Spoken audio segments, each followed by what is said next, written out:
again mga ka-agri ug ato nang nag-witness ang episode number 2 sa atong Agri Talk kung diin nagahisgota mahitungod sa organic agriculture. Sa atong episode 2, atong gi-feature si Ma'am Efrenia Cantoneros Holt kung diin iyang gipakita sa atoa unsaon paghimo ang jadam nga technology. Unya si Ma'am Neneng Podtuod no, usa siya ka outstanding rural woman and most gender resilient and gender responsive woman entrepreneur. Si Ma'am Neneng ang farm owner sa Atbang Farm Food Forest. Ang farm ni Ma'am Neneng nahimutang dito sa Calapi, Bohol, kung diin nag-practice po siya og permaculture. Daghan kay taog nakatunan ni Ma'am Neneng. Tama yes, ba, Andrew? Yes, iya kang gitudluan og organic agriculture na pamaagi sa pagpanguma og mahitungod pod sa permaculture. Yes, Ms. Emsh, no? She also highlighted the easy to prepare and readily available jadam technology. And also, she also capitalized her cacao and chocolate production. Very amazing and inspiring, no? Kaya yung production, yung i-produce ng mga chocolates, di lang sa Pilipinas, gyud. Miabot na dito sa Europe.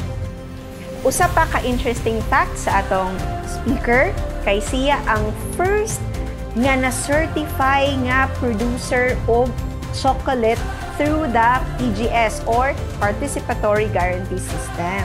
Certified organic yun ang iyang mga product. Yes. No? Di na pataka-taka pag-name organic lang but certified ni agi yun ang siya proper nga certificate. O karon na nata sa atong last episode or ang third episode sa atong Agri Talk mahitungod sa organic agriculture. O karon lahi na pud ang atong makatunan. Tudloan na pud ta sa atong lain nga resource speaker ug another organic-based nga technology. Yes, Ms. Emsh, mi triple na gyud ang excitement. Imagine our Agri Talk already provided great learnings from Sir Manny Gamones sa atong journey on soil amendments and heirloom seeds. Ug ingon man si Ma'am Neng Cantoneros Holt for her permaculture-based farming and jadam technology. Sakto ka, Andrew. Pagtigyod ang atong mga guest speaker. Unya, tuod no, Andrew, si Sir Jomar Balag, iya putang tudloan unsaon paghimo aning atong gitawag og Rhodos-Pseudomonas palustris or ginatawag nato og rudo. Unya akong ibalik, ako na pang i-remind ang atong mga viewers na dapat consistent lang gyud ta sa pagtan-aw sa atong Agri Talk na natakaron sa atong ikatulong nga episode kung diin atong gihisgutan ang mahitungod sa organic agriculture. Kay sa atong Agri pa premyo, ang unang na makahatag og sakto nga tubag, no? Ang first 10 nga makahatag sa ilang sakto nga tubag, maoy mahimo natong mananaog. So dili na nato langanon, Andrew. Yes, Miss Emsh, kinahanglan i-introduce ni nato. So let us welcome our third speaker in this Agri Talk episode 3. He is currently the 2025 grand winner of the National Gawad Saka as an outstanding high-value crops farmer vegetables category. Mga ka-agri, ATI 7 is also privileged to introduce Mr. Jomar M. Balag of Jolets Eco Farm and Learning Site based in Cambacay, Batuan, Bohol. O karon mga ka-agri, ipakita ni Sir Jomar sa ato ang iyang beekeeping, ang iyang farm, ug unsaon paggama og Rhodos-Pseudomonas palustris. So let's watch and learn. Tungod kay Okay sa OA!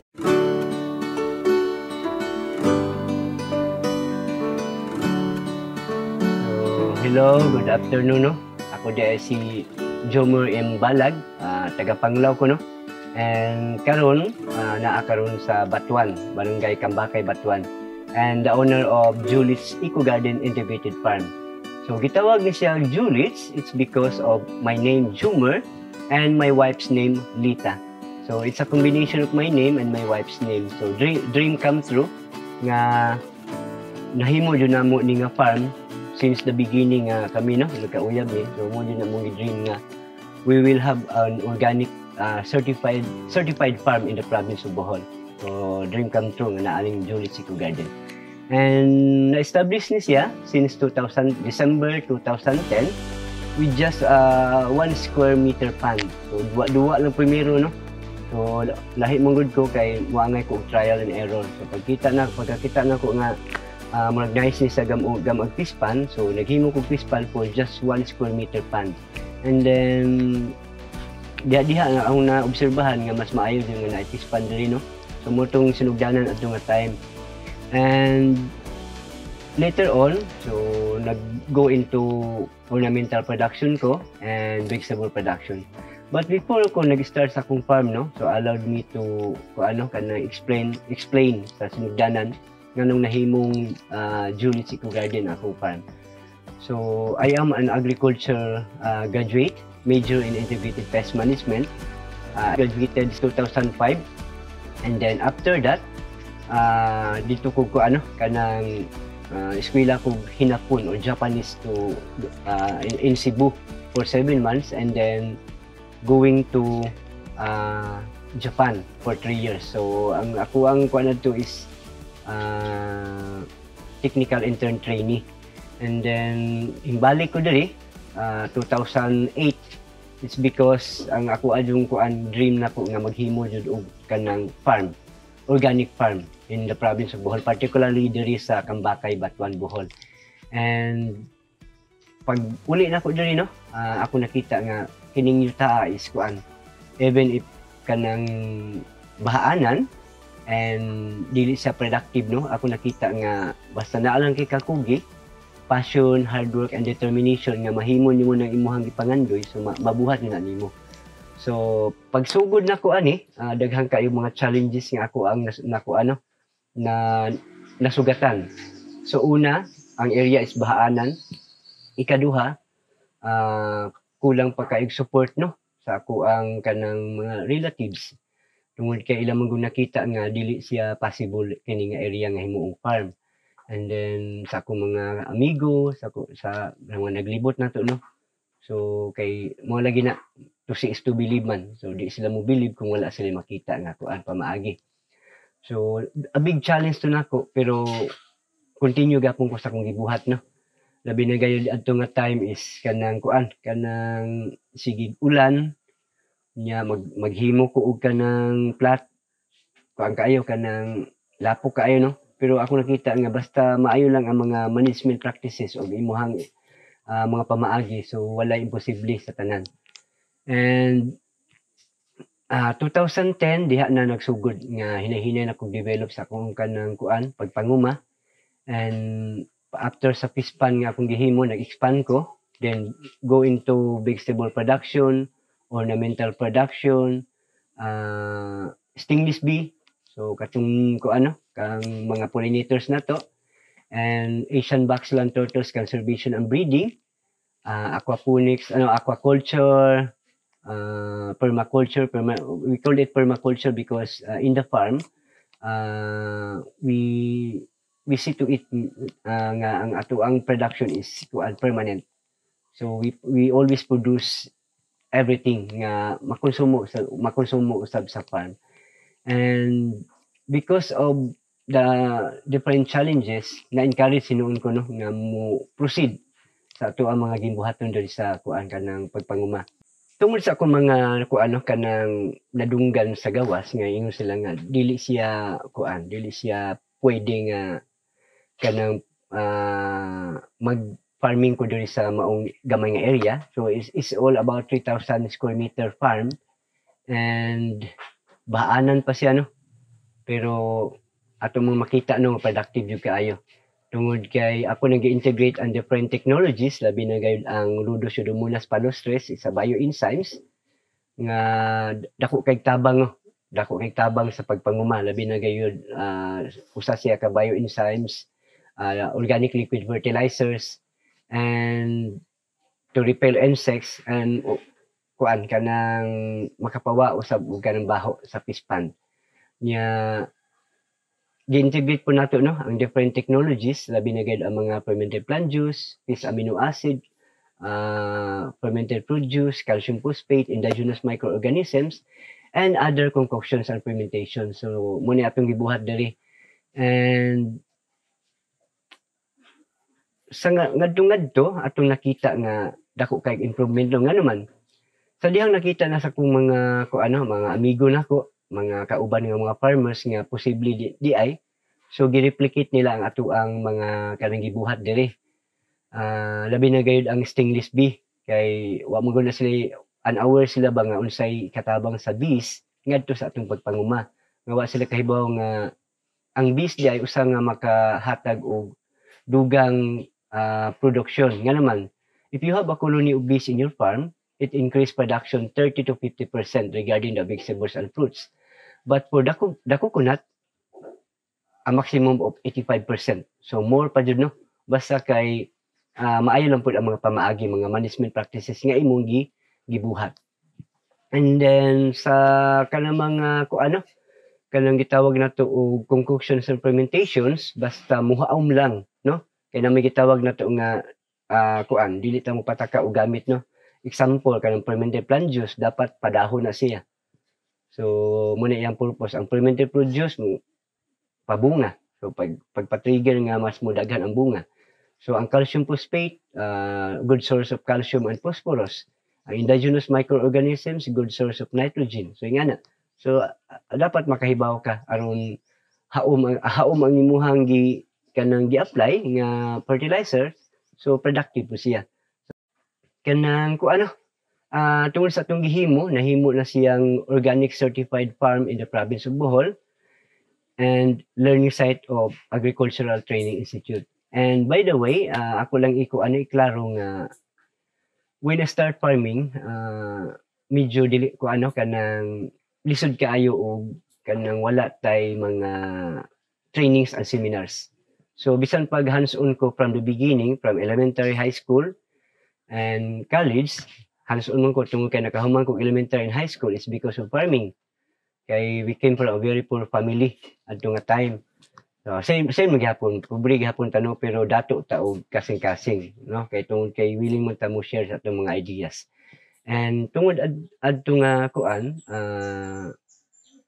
nakita sa po no, sa kanang Agricultural Training Institute Region 7 sa dihang bisita sila diri nga angat ang suportahan tungod kay nagbuhat tag unsay maayo no.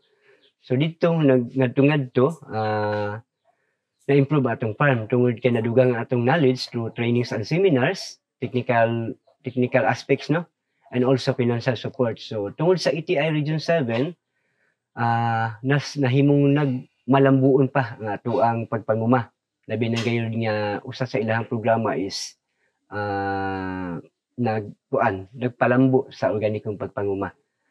So nahimo ta learning site since 2016 and then ngadto tungod sa ilang suporta daghan ng mga farmers, teachers, students nga miari sa farm just to learn everything. Unsay nganong despite sa mga challenges nga atong nakita nganong nahiaguman or na experience nganong nga padayon gyapon ta. So sustainable gyapon ang farm. So for just 3,000 square meter farm, akong ma-prove na there's money in farming. There's money in organic farming. Kay ako ihundang ko sa ihundang ko sa pagtrabaho sa gawas, tungod kay nag-focus lang ko sa kanang farming. And tungod sa atong gibuhat, nakita sa kong mga anak nung kanang importante ang pagpanguma. Very supportive sila everyday na sila daily task nga gihimo, gitrabaho, labi na gayud ko pag-undang sa akong misis. So ang akong asawa di nagtrabaho sa kanang bangko, branch manager siya sa una, pero akong nakita ba nga ako busy ko sa farming niya, akong mga anak wali maatiman. So dili ba imbalance ang so sige lang kog trabaho sa kanang akong farm. Pero di na ko kaatiman sa akong mga anak man adto nga time. So igor ako magluto ingana. So naka-decide mi nga undang na sa kanang akong misis pa undangon sa kanang pagtrabaho kay mag-focus mi sa farming. And sa way pagduha ako misis mingon okay tungod nga naman tungod kay nakita niya nga very productive mas dako pa man ko og kanang kuan income kumpara niya nga nasa bangko. So dili sa pagpanghambog mo ni tinuod no nga naman basta integrated ang imuhang farm daghang kapaingnan ba labi na gayud panahon sa pandemic no. So na-appreciate sa mga tao nga kung walay mag-uuma walay pagkaon.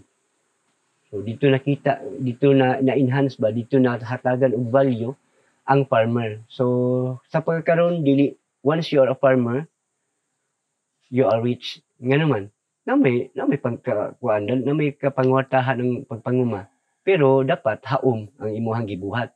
Kay og farmer ka nga ordinary farmer lang nga kanabitang sige lang ka og kanang depende sa chemicals.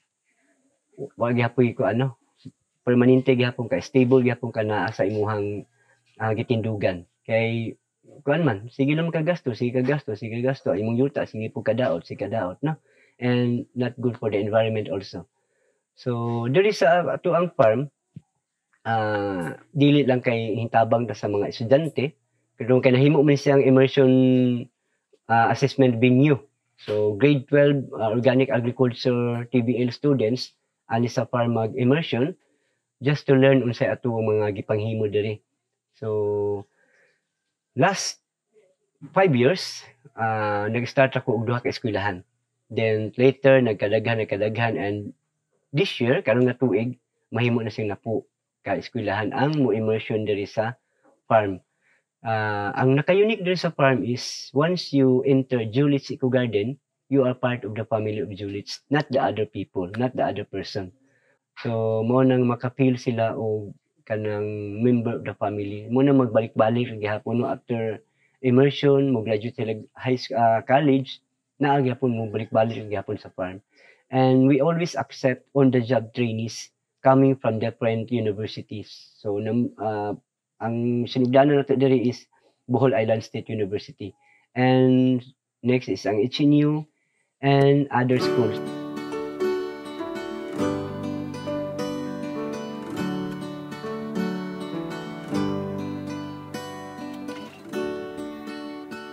And then ang rudo, Pseudomonas palustris, as akong ginaingon na ganina no, nganong na-encourage ko nga mo go into to use the rudo, is akong nakita nga kanang mas productive kung naay rudo nga atong i-apply sa atong mga vegetables and fruits. And sa sinugdanan ana niya, daghang mga ingredients nga gimix. Pero kita is moangan maligita og trial and error. So application, then ug makita ato nga maayo siya, ato pang i-enhance.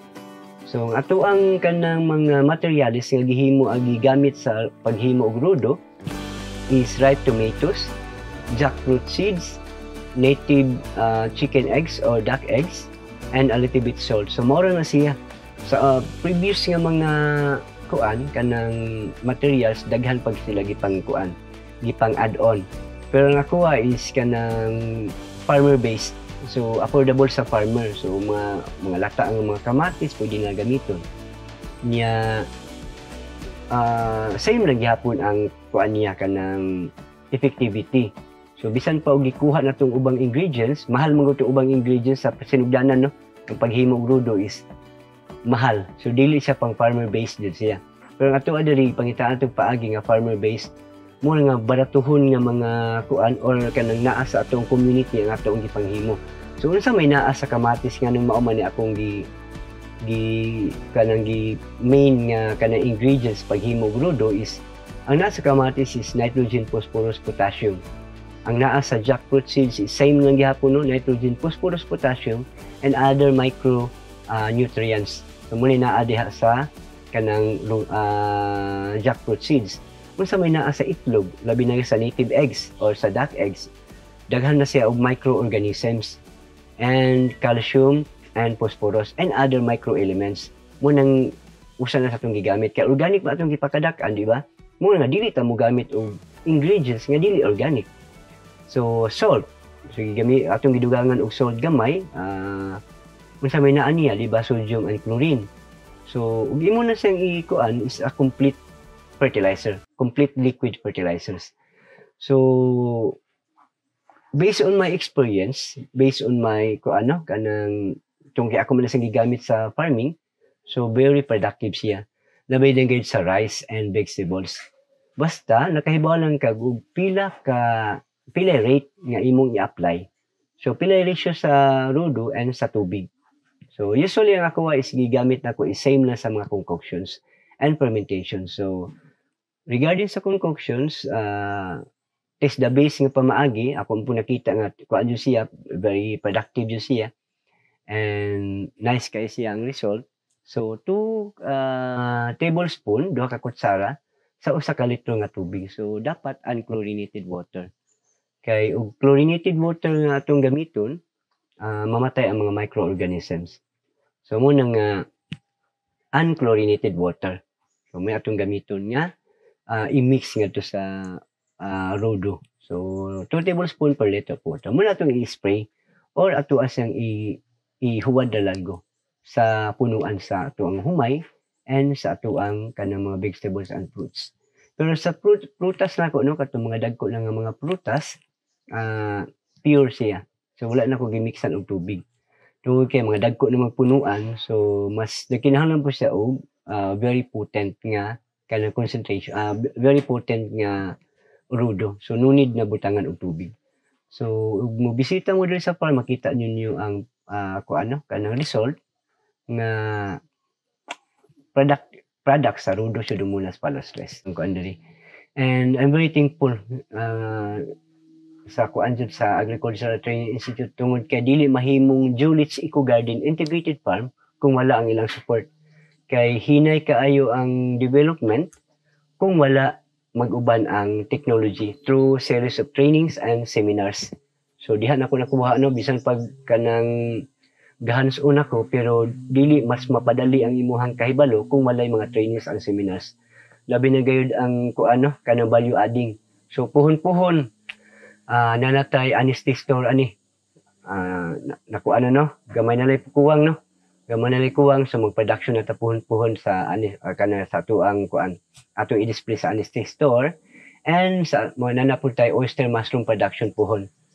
So once nga ma-okay ng tanan, so nanatay display nga murag display center diri sa Julits Eco Garden.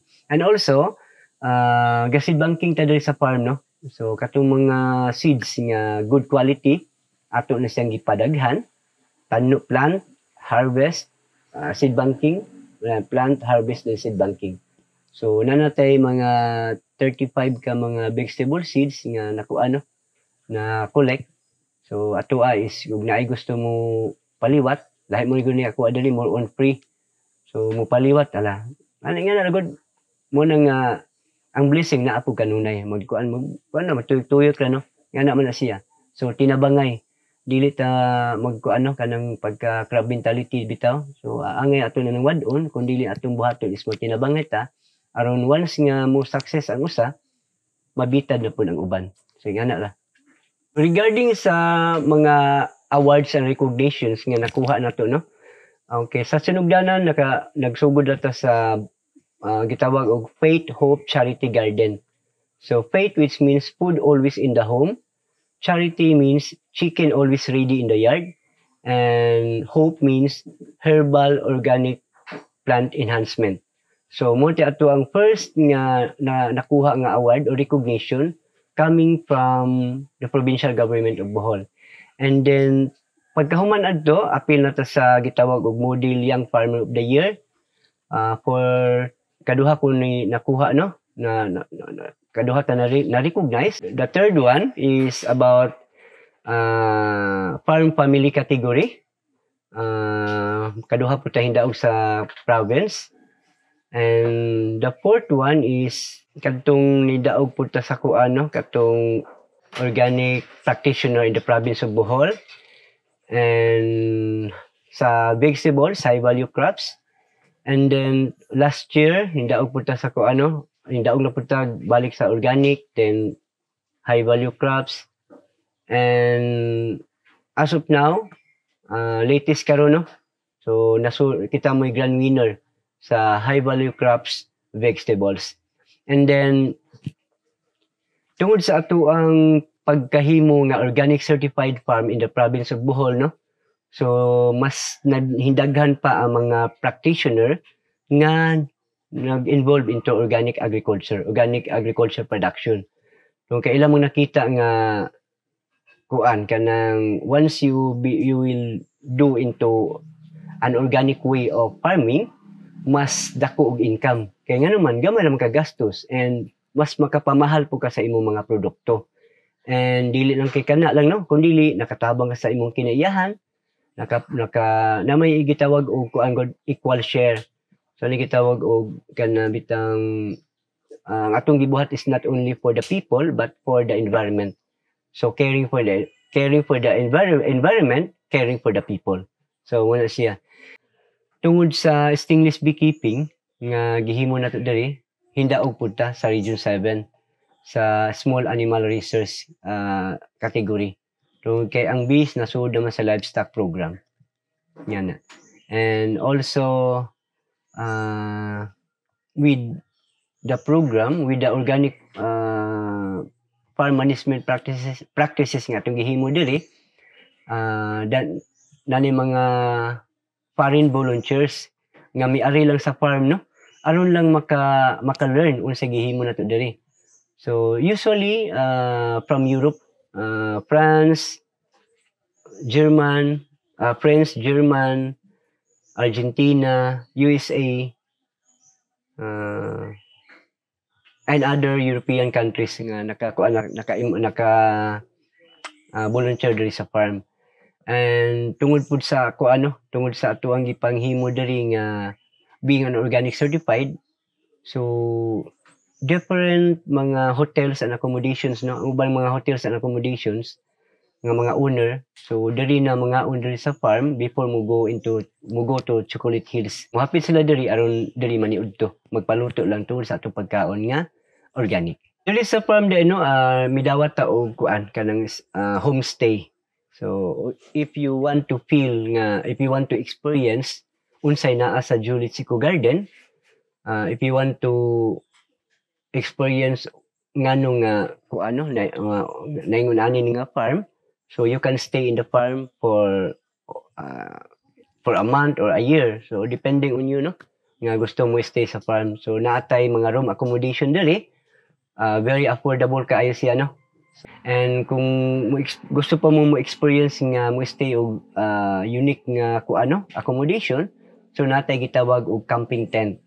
So good for two gihapon. So and don't worry kay there is a farm is you're very safe and comfortable. Tong kay amo dun ang gisiguro diri sa Julits Eco Garden nga once you enter Julits, you are part of the family of Julits and you're safe. Okay, ang ato ang mga volunteers foreign volunteers diri sa farm, once nga mo volunteer sila diri, so unsay naa sa Julits Eco Garden, kung gusto sila ma-learn nila tanan. Mao bitaw nga daghan ang magbalik-balik og ari diri tungod kay wala ta dili it's not all about nga business, kundi it's all about helping each other. Nga maka-share ta og ideas, good ideas or good agricultural management practices ngadto sa uban. So once you go into organic farming, there will be success kung lang ta, magkinabangay lang ta. Okay, this farm is certified organic farm in the province of Bohol. So lima mi nga na-certify as organic. So usa ko nga core group member sa Bohol Participatory Guarantee Systems Association. Na-certify mi sa BAPS, no, sa national government regarding organic certification. And ako, ang atong farm is na-certify sa vegetables and fruits or crops and stingless bee honey. So in whole Philippines, murag tulo ra man siguro mi na-certify regarding sa honey. I don't know the exact. Hello mga ka-Julits o ka-agri. So niata karon akong i-share ang pamaagi unsaon paghimo og rudo, Pseudomonas palustris or in short rudo. Okay, so mo ni ato ang mga materialis nga gamiton sa paghimo og rudo. So una, itlog, no. So much better duck eggs or native chicken eggs. Kay nganong mao ni ato ang prepare nga gamiton tungod kay usually ang ducks is kanang ganahan na sila og tubig no. Mo nga ang ilang itlog is lots of microorganisms nga gikinahanglan no nga aron mas mahimong productive ang atong himuon nga mother rudo. Okay, at least napo ka duck eggs or native chicken eggs. So in case nga wala mo itlog sa bibi or pato, so manok Bisaya, itlog sa manok Bisaya atong gamiton. And then ang available sa farm karon is native tomato or cherry tomatoes. Mao nga kanang much better nga mo atong gamiton. So wala kay native tomatoes or cherry, pwede nga commercial nga tomatoes sa dagko. Pero dapat hugasan natong maayo kay aron mawa ang mga chemical component nga naa sa hybrid tomatoes o katong dagko kay nga tomatoes. So diri sa farm is organic man, so muna native tomatoes ato ang gamiton kay mas nindot siya og nutrients nga makuha nato. Okay. Then by the way, ug wala kay native tomatoes or tomatoes, ripe tomatoes, pwede natong gamiton ang nangka, liso sa nangka. So 1 kilo of ripe tomatoes, kung wala kay lisog nangka, pwede dublihon po nimo siya ang kanang ripe tomatoes or kamatis nga hinog. O galing wala po kay kamatis nga hinog, pwede po lisog nangka tanan. No? Kay mao man siya og kanang component niya. So nasa NPK, nitrogen, phosphorus and potassium. So sunod is salt. So at least usa ka kutsara nga salt no. 1 tablespoon salt or asin mo atong gamiton. I-mix na to sa maong ato mga materyales. And natay starter kit or pang starter nga kanang mother rudo nga mas mapadali ang iyang proseso, nga mapadali ang iyang fermentation process tungod sa mother rudo nga ato ang gamiton. So pwede pud wala ni siya pero it takes a month nga mahimo siyang mother rudo. Pero kung naa ni mas mapadali pa no. 2 weeks okay na siya. 2 weeks to 1 month. So mas dali ang proseso kung naay mother rudo. Okay? Kanya sa kani nga mga materials nga atong gigamit, magkinahanglan ta og at least napo kaingon ani nga bottle 1.5 liters. So ang tubig ani niya atong butang tubig nga unchlorinated water. So at mga 1.35 ml. So not ml, 1.35 liters. So 1.5 man siya. So 1.35 liters atong ibutang nga tubig, dapat unchlorinated water. Kay kung chlorinated water atong gamiton, so mamatay ang iyahang mga microorganisms. Okay? So napo ka ingon ani. And then kinahanglan tagluwag and imbudo, panel. And then atong mixanan sa ato ang kanang giblend nga kanang mga materyales.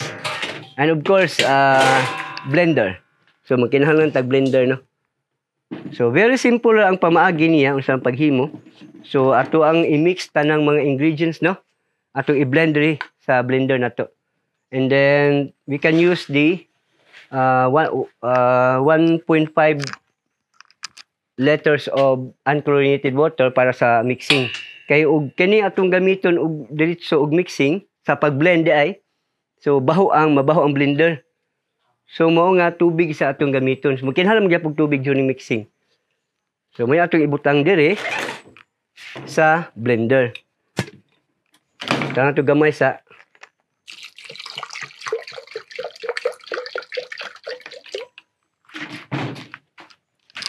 Then una natong i-blend no ang kamatis.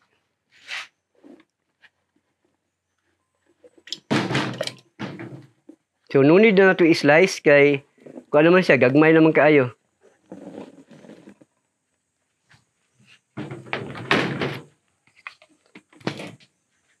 So ato siya i-blend ug una no.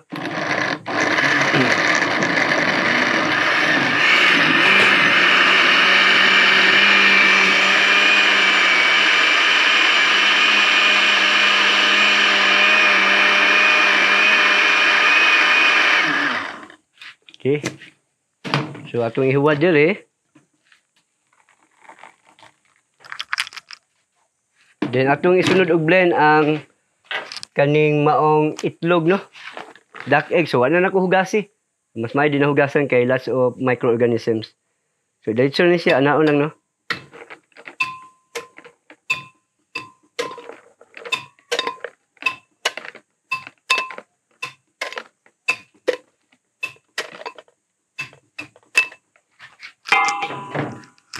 So butang ya pug tubig. Then ang asin ato nang i-mix daan ang asin no sa itlog. Nga usa ka kutsara.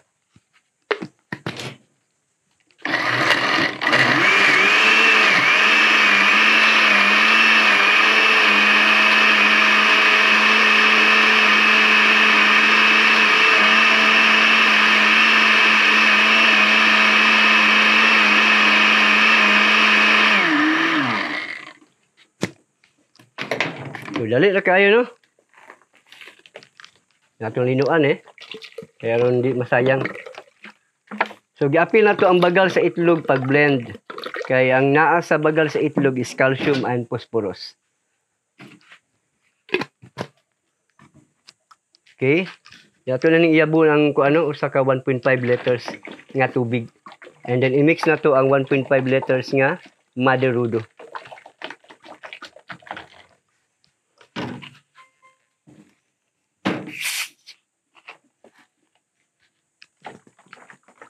So once mupuan na siya, Mother Rudo na siya no ang tawag.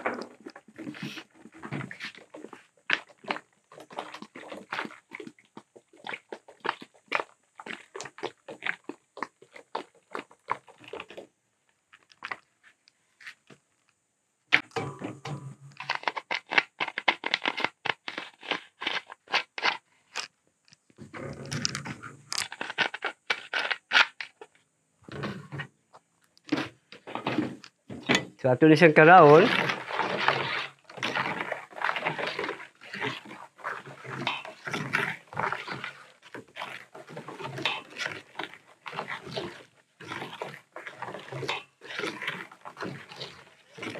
Okay, pag human, muna ni siya ato ang ibutang diri no sa napo ka 1.5 liters.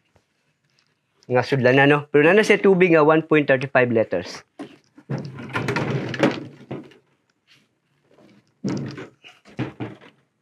So, muna ni siya ato ni ablihan.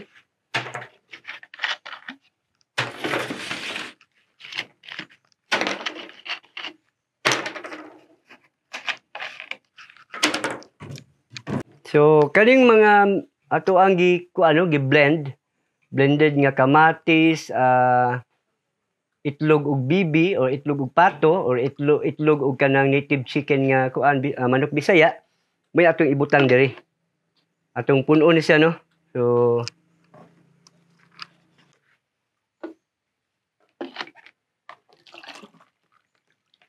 muna atong isud guys no. Guys na noon. Muna atong isud diri hantod nga mapuno.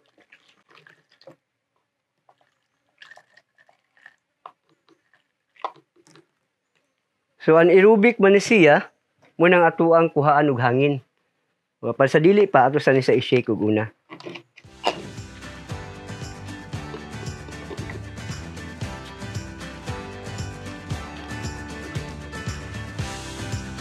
Then atong dugangan og kuano atong puno og maayo.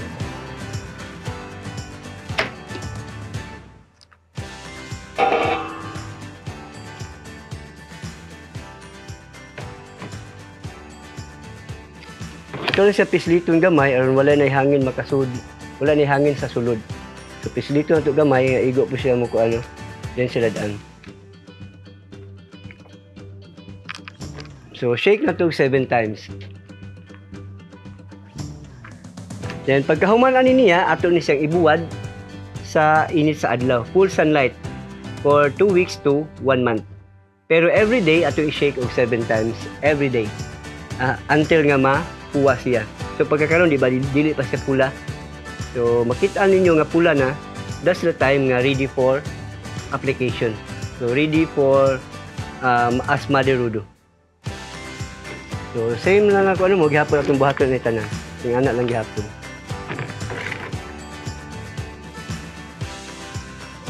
Okay. So after ani no. So after ani nahuman naman nato og sud ang napo ka ng 1.5 nga kuan ang atong gi-blend gisud nato diri nahuman naman nato. Ato ni siyang dadon sa open field atong painitan. So ang pagbutang nato ani sa open field nga painitan nato for 2 weeks to 1 month, atong islanting ang pagbutang dili patindog ha. Kay ang purpose na nganong ipa-islanting nato aron ang kuan sa adlaw, init sa adlaw makakuha sa tanan sa init kainiton sa adlaw.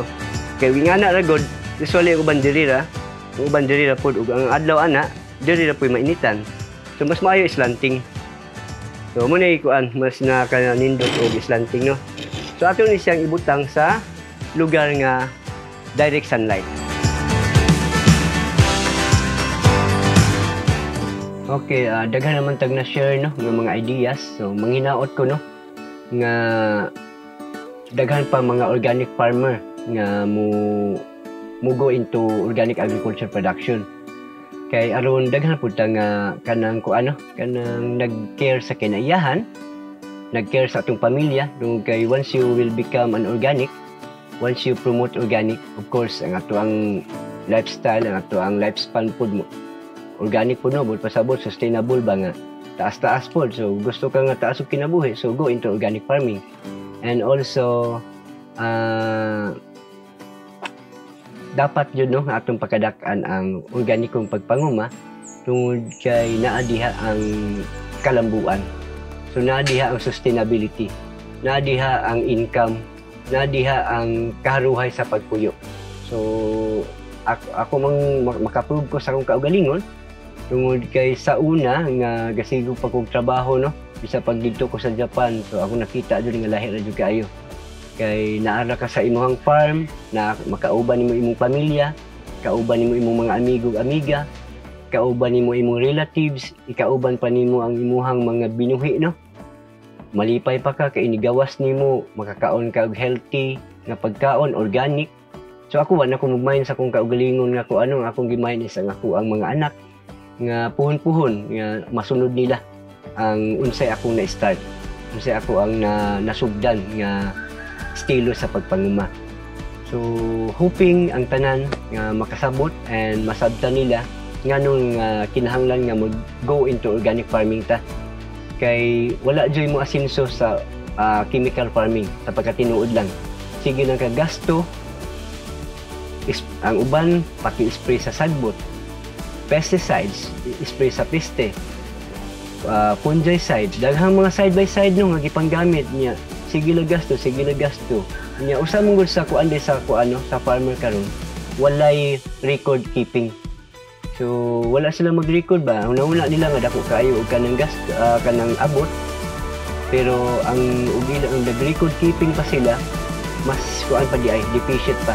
Murag kalsiyang buslot kung nganong magsige pa man ta og practice into chemical farming nga namay organic farming. So let's go into organic farming tungod kay na may gikaingon nga basta organic abtik. There you go mga ka-agri. Moto ang atong resource speaker na si Sir Jomer M. Balag. Very inspiring. Imagine gamay ra kaayo ang iyang luna.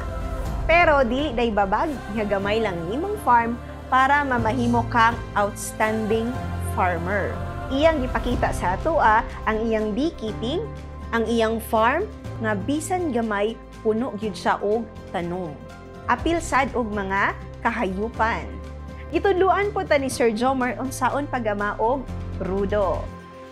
Yes, Miss Emsh. Sir Jomer's garden is full pack. Pack na pack yun yung garden, no? Bisan unsa kagamay sa luna apan makita nimo tanan. That's why the word integrated is well spelled. Indeed, tinuod yun kaayo ka, Drew. Mao nang malipayon yun kaayo o proud kaayo ta sa atong ikatulong nga speaker. O karon mga ka-agri, ania na kita sa atong exciting na part ang atong Agri-Pop Premio. So sa atong ikatulong nga episode, ania ang atong pangutana. unsa man di ay ang pinaka-ingredients kung maghimo ka og Rhodos Pseudomonas malostres. So mga ka-agri, sa mga ganahan mo apil, comment down ang inyuhang tubag. Just write your name and your address. Ang first 10 nga makahatag sa sakto nga tubag, maoy atong mahimong mananao. Pila ka buok? 10. Daghan kayong salamat mga ka-agri sa inyong pagtanaw o pagsuporta sa tulok ka episode sa atong AgriTalk na hitungod sa organic agriculture. Ubok pasalamat po ta Miss M siguro no sa atong mga speaker sa atong 3 episodes. Nood ka do, so mapasalamaton ka ta kay Sir Emmanuel Gamones from Green Garden of Hopes, kang Ma'am Neneng Holtz, gikan sa Atbang Forest Food Farm. Yes. O kang Julit's Farm na owner of course. Si Sir Jomer Balag o Kambatay Batuan, Bohol. Kita-kits na sadta sa mga umaabot nga episodes sa AgriTalk. Don't forget, like and share! Diri sa ATI Central Visayas lang gihapon. See you mga ka-agri kay Okay sa OA!